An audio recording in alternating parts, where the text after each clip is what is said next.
কেমন করে সইব আমি এমন করুণ দৃশ্য, আমাকে করে দাও দয়াল তুমি সর্বনিঃস্ব।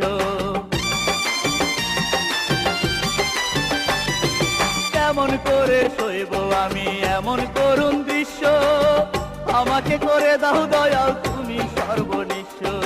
তারপরে সাজাবে প্রিয়া,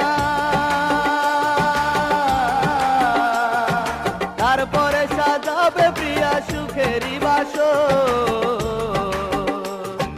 চলে যাবে আমায় ছেড়ে আর কিছুক্ষণ পরে প্রিয়া, চলে যাবে আমায় ছেড়ে আর কিছুক্ষণ পর। প্রিয়া পরেছে লাল শাড়ি, সে যাবে শ্বশুর বাড়ি। হাত দুটিতে মেহেদি রং আর সোনার চুড়ি, পাগড়ি মাথায় বধূ নিতে পাগড়ি